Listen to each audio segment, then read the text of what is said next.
What are we going to talk about? Welcome to Jewish Boy Calls His Mother. I'm your host, Sadia, and this is my mother, Ima. Hey, Ima.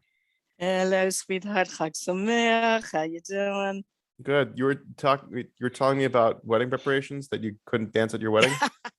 I was so exhausted from between the wedding preparations and getting the apartment together. We were, living in New York, and I had to get the apartment together. And let's face it, it's a lot of preparation. I was so exhausted at my own wedding, I could barely dance.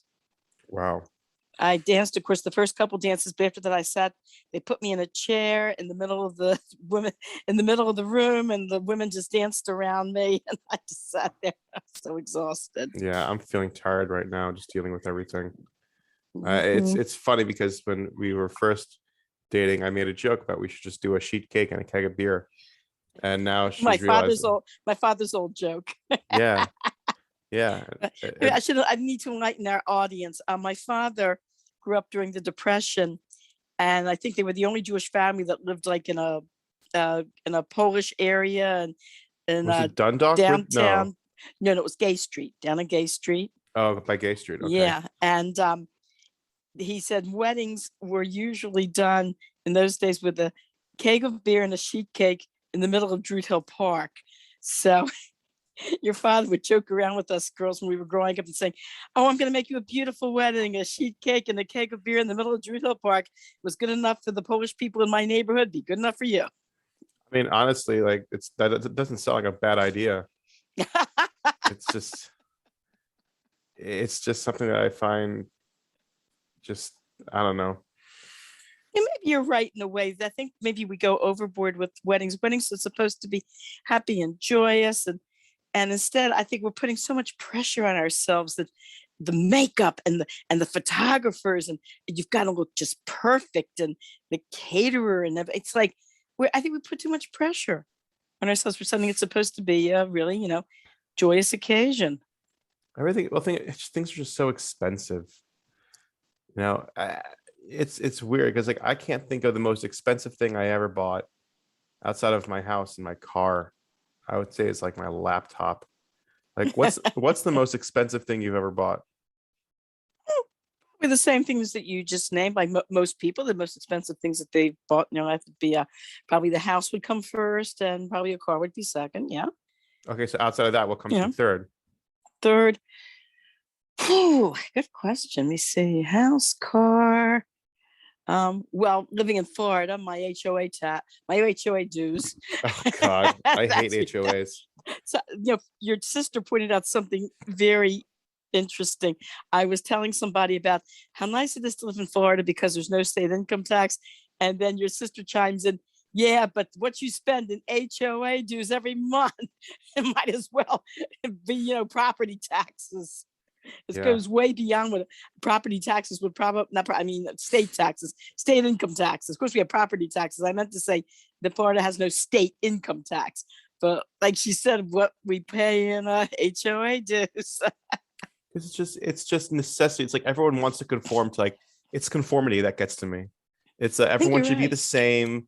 You have to everyone trim the same bushes and have the same stuff here and have the same stuff there. And oh, I'm sorry, your hedges were a little bit off, and we're gonna have to fine you. It kind of reminds me of like going to school and getting the knas. I never got the Oh, knas thing. Luckily, it never hit me that thank hard. God. Thank But God.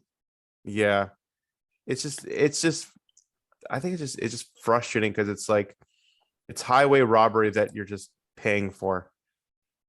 hmm I can't get over how much of my time and effort over my life has spent just trying to convince people to keep their mitts off the little bit of money I've got, and just please, you know, let me have the little bit that I've got. I mean, your father and I were low income people, and I can't get over every time I turned around, not just us, but other people. I see this happening all the time. People who really don't have that much money, and for some reason, the from landlords um, to unreasonable fines to all sorts of things, and to property taxes on their little bit of property. Don't ask how many times we went down to the, what do you call it? The property assessment board to convince them to show them pictures of our property and how this needed to be fixed, that needed to be fixed, and how we had no money to fix these things up because we had to pay such an exorbitant amount in property taxes. And then we had a thing with the back alley where they wanted to fix up the back alley, and they wanted each family at the time to pay $600. And so we went down to appeal it. And the woman who was the one of the secretaries of our council representative at the time, when I told her that my main reason was that most of us don't have the kind of money, $600, just to fork over to the city like that for something that should be their responsibility, which is a back alley, which is going to now have total access to public traffic. We thought this was, so she said to me, don't tell them you don't have the money. That's the last thing you want to do. Well, so we were coming up with all sorts of reasons at the meeting to try to fight it, to try to convince them not to do it. The one person who saved us was a Russian lady who, in her Russian accent, said to the council right to their faces, $600 is too much for me. I have grandchildren I want to give to them. I have a sick husband I take care of. $200 in 6 months, $600 is too much. And you know what? That did it. They reduced it to something like about $200. That's awesome. She did the exact opposite of what this receptionist told me not to do. And she saved all of us. Yeah. Ugh, so frustrating. Man. But thank God we came through. And yeah. It's the little things in life that frustrate you. It's like ever watch a commercial that annoyed you so much that you refuse to use that product? Yes. Like, of course. Well, which one did it annoy you that you stopped doing? I'm trying to think. They all annoy me. I'll tell you the truth, I'm not much of a buyer. I buy only what's absolutely necessary. I know there are a lot of people out there that buy all sorts of things, but I'm trying to think. I can't think. The only commercial I can think of that I found the most bothersome was a public service announcement.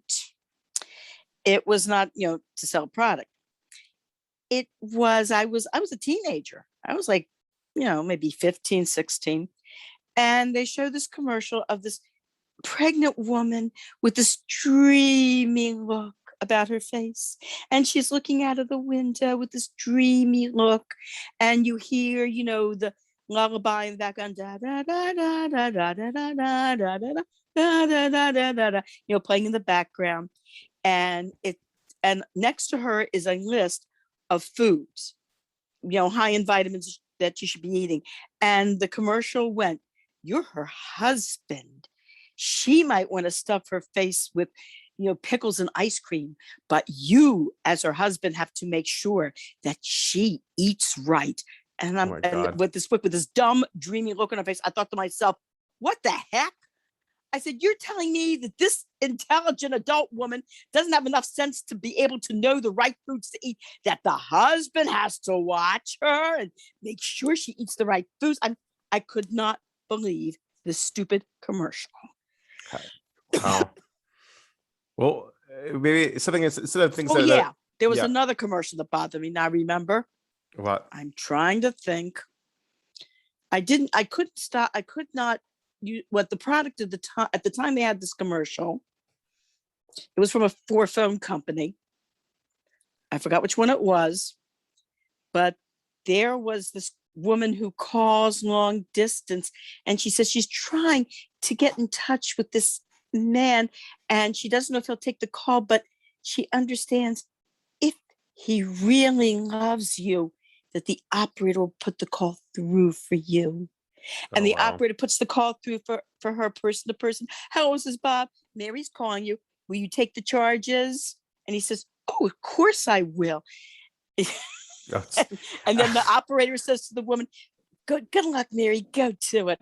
I thought, I am not using that phone carrier. Oh, God. But I that's why I think it's just so funny that back in the day, I think it was just commercials were just a little more people were more, Sexist. not say not just sexist, but like gullible. Like, try oat bran. It's oat and bran for food to eat. Have it in the morning for breakfast. Try oat bran at your local supermarket today. That's like no real imagination, just real plain like blah. Well, years ago, they did something when I think I must have been a teenager. We were talking about it in school with current events at the time. The subliminal messages that they would put a frame in to the film. Of course, those days movies consisted of magnetic tape, of which there were small pictures of each movement. Mhm. And they would stick a frame in there, just one frame, say popcorn or chocolate candy or something, or soda. And it would go so fast that you couldn't pick it up consciously, but your brain would pick it up subconsciously. And they found when they did that, the popcorn sales and soda sales would suddenly skyrocket. Everybody in the Interesting. audience would suddenly get an idea that they wanted popcorn or they wanted soda. They also did another experiment where they tried ethnic music in the grocery store. Like they found when they played Italian music, that people would start buying spaghetti and tomato sauce. That's hilarious. I wonder what happens if you play Jewish music. Everybody starts buying I don't know about that. That I don't know. Matzo ball, I don't know, matzo balls, gefilte fish. I don't know. Maybe happy thoughts. Maybe like, well, what kind of happy thoughts calm you down the most? Happy thoughts that calm me down the most. Warm tea, coffee. Yes, coffee's my favorite. Just the thought. Just in fact, sometimes just seeing a picture of a cup of coffee, I find will calm me down. Also about the smell of coffee calms me down. They did experiments on that, by the way. I don't want to. Did we ever talk on the podcast about the difference between the 1950s experiments on coffee and the 1990s experiments on coffee? No, I don't think so. Okay.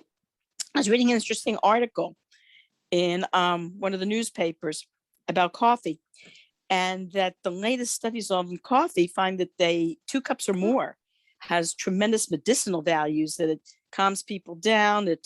It's good for blood pressure. They found it's also good for cholesterol. And so this article said, this is very strange. They said, because in the 1950s, they did a similar experiment and they found just the opposite. They found all these horrible effects of coffee, like high blood pressure and high cholesterol. And so they were wondering, well, why the discrepancy in these 2 studies?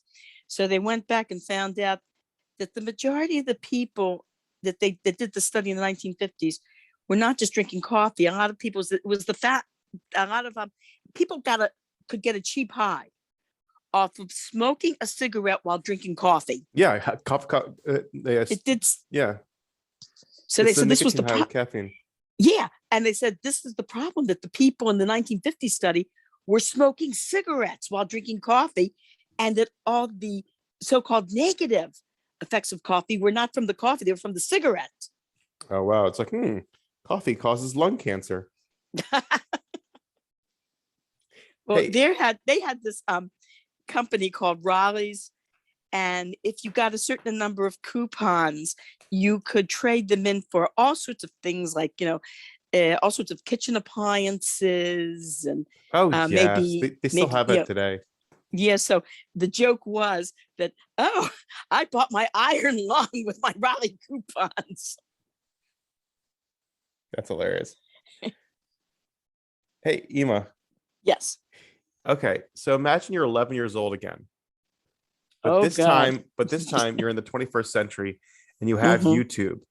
What are you looking at first?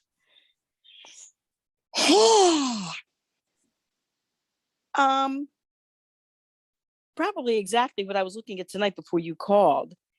I've been getting into all these I've always been an old movie buff. Yeah. And I've been getting into these 1940s movies with people I remember well, of course, Alfred Hitchcock, Vincent Price. When I was a little girl, uh, I grew up with the Vincent Price horror movies. What can I say? The Fly, House on the Haunted Hill. And so tonight I was flipping through YouTube and I saw a movie called Shock with Mm. Vincent Price from 1946. And I said, let me look into that. First of all, I was surprised about how young and handsome Vincent Price looked in 1946, because I remember him as, of course, more of a middle-aged guy with a receding hairline. But he was quite handsome as a young man, and it was a really good movie. It was a murder mystery, Yeah. and we tend to think sometimes we think of old movies as I don't know, stereotypical. Sometimes we think of them as not too much substance, but that's not necessarily true. I've seen some um, old movies lately that have been very intricate, whose plots have been, you know, like um, like I said, quite complicated and quite interesting. Like this movie I saw tonight, and I probably at the age of 11 would have been watching the same thing.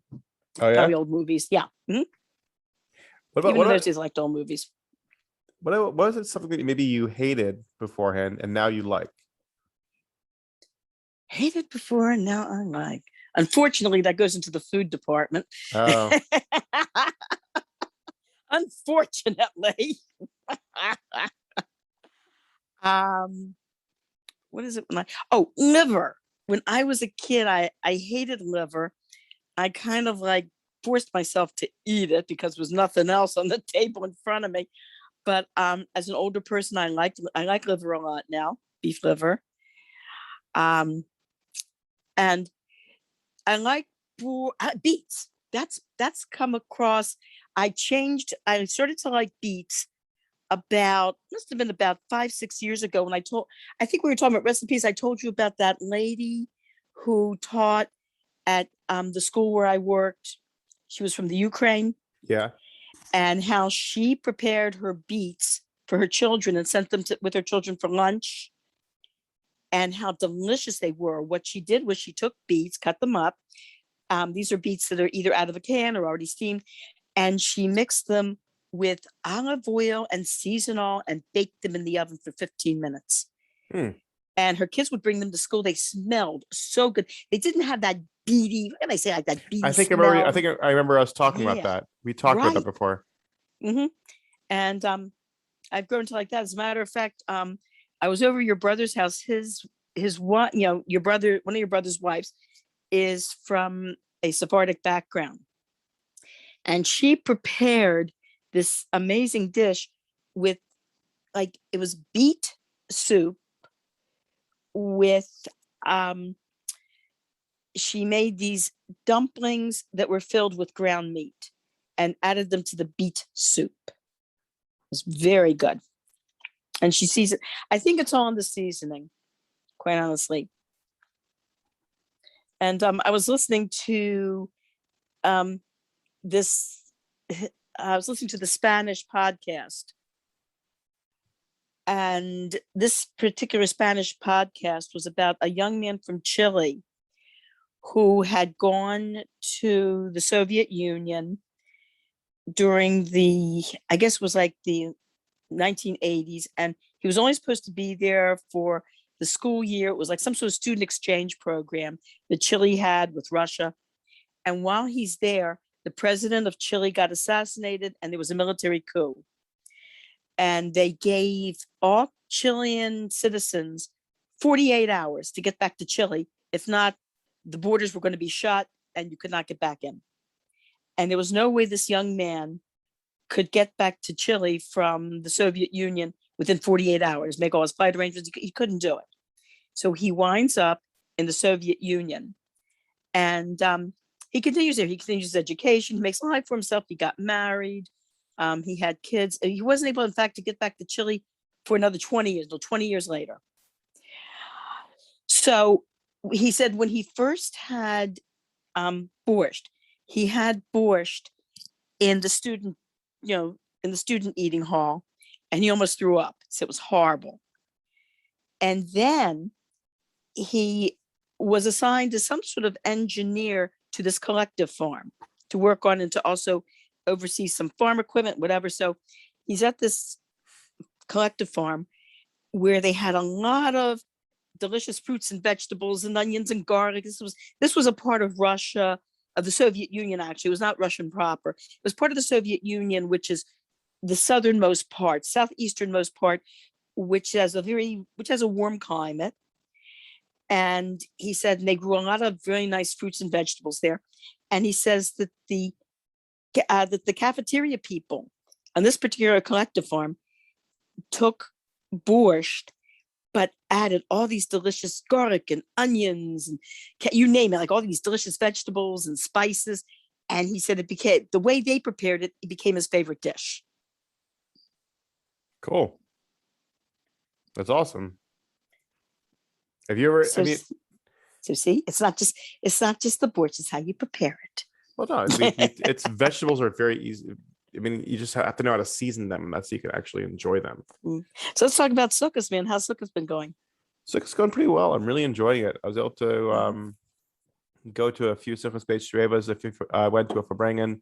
There was this one guy who said that the Farbrengen was being too loud, even though everyone was super, super quiet and barely saying anything. But whatever, people like to complain.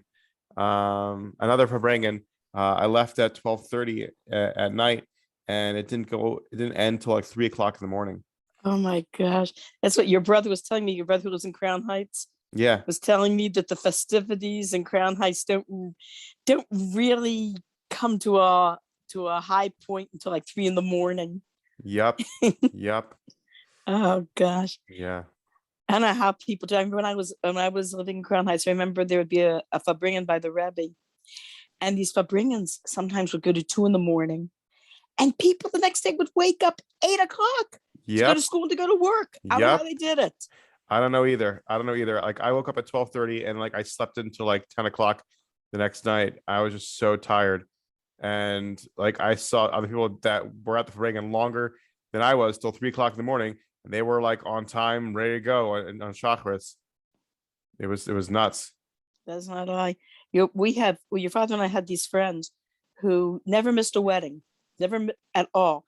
And they would go to a wedding in Crown Heights, and they would come back home. And it was 5 o'clock the next morning, and they would sleep for a couple hours, wake up at 7, and off to work. And how they did it, I don't know. So your father and I decided. Usually, we never went to out of town weddings unless it was before a day when your father had off.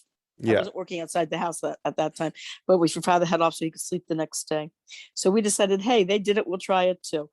What can I tell you? Your father called in sick the next day. We needed the whole next day just to sleep it off. Yeah.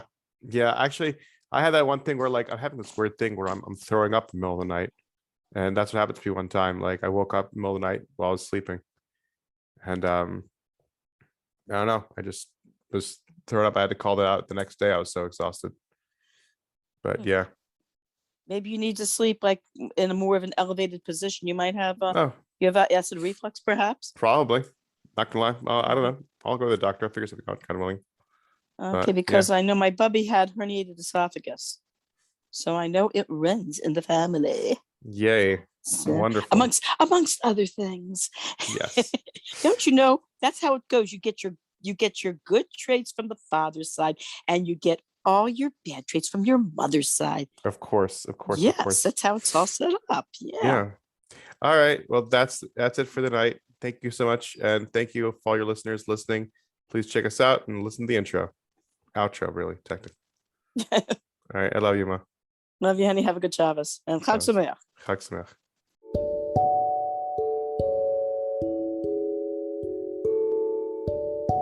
Thank you for listening to Jewish Boy Calls His Mother episode. Please like and subscribe our Facebook group at Jewish Boy Calls His Mother podcast, and check out our YouTube channel, Jewish Boy Calls His Mother. I know you'd like it, and my mother would appreciate it too.